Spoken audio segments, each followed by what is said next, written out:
किसी से किसी कारणवश प्रीति उत्पन्न होती है, प्रेम होता है, परंतु ईश्वर को हमसे कि बिना किसी कारण के प्रीति है, हमारे रूप से, हमारे गुणों से, अर्थात जैसा हम अपने को चाहते हैं ठीक उसी प्रकार ईश्वर भी हमको चाहते हैं।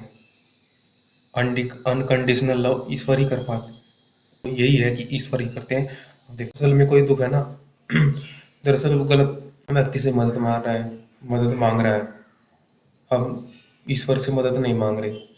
ईश्वर मांगना चाहिए जो देने में बहुत अधिक हो, जो हमें कहता है कि तुम्हारा कर्म मांगना है, तुम्हारा कर्म प्रार्थना करना है, तुम्हारा कर्म ईश्वर स्तुति प्रार्थना उपासना, हम तीन अपने आप को जानोगे तो तभी तो तुम मांगे। तो चाहते हैं कि तुम अधूरे से पूर्ण हो, तो सब में अधिक हैं, तो तुम उनसे मांगो ना, तुम इधर उधर से क्यों मांगो। तो हमें ईश्वर जहाँ हम नहीं होते ना, पास नहीं है अधूरा, उसको भी पूर्ण करते हैं। वहाँ का सुख हमें चाहिए, हम वहाँ पर नहीं है, वहाँ का सुख भी ईश्वर हमें कर देते हैं, सुखी करते हैं वहाँ से भी। सही व्यक्ति से आनंदित सुखी सुख मांगना चाहिए, क्योंकि ईश्वर स्तुति प्रार्थना उपासना के सारांश में यही है कि हम उसके समीप जा रहे हैं, कि ईश्वर भी चाहते हैं तुम भी एकमय हो जाओ, पूर्ण हो जाओ, क्योंकि ईश्वर अन्य जगह से भी सुख प्रदान करते हैं।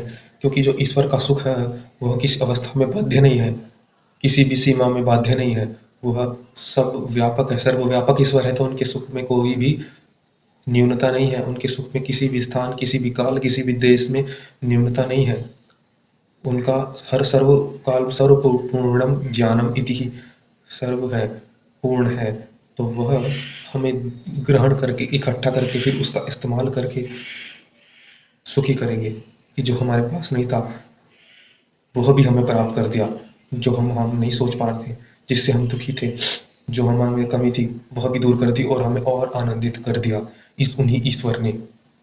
और हमें ऐसे सुरक्षित वातावरण में भी उन्होंने कर दिया जिससे कि हम और आनंदित रहे। हमें तो चाहते हैं कि ये व्यक्ति सुरक्षित हो जाए, इसलिए हम उन्हीं से मांगना चाहिए, उन्हीं से हमें आनंदित होना चाहिए। अगर हम उनसे आनंदित होंगे तो हमें बहुत आनंद सुख हो, क्योंकि ईश्वर स्तुति प्रार्थना उपासना के अंतर्गत आता है कि जो जो व्यक्ति हुए विद्वान हुए, जो मांग ईश्वर स्तुति करते गए, ईश्वर स्तुति करते हुए उन्होंने ईश्वर का प्रकाश स्वीकार किया, करा और कराते गाते गए, ईश्वर के गुणगान करते गए।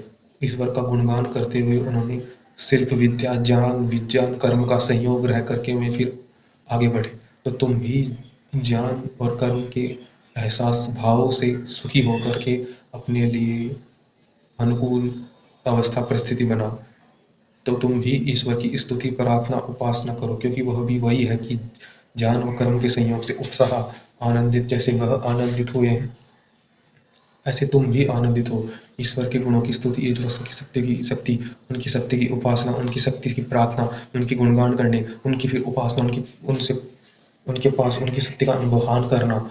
जो हम शक्ति का अनुभव करते हैं पहले उसको अनुभव करें, जिस शक्ति को हम लेने वाले हैं ईश्वर से, जिस शक्ति को हम लेंगे उस शक्ति को पहले हमारे पे इस भाव करना आना चाहिए, अनुभव करना चाहिए, आना चाहिए। उनको हम महसूस करें तभी तो हम उसको योग्य बन पाएंगे।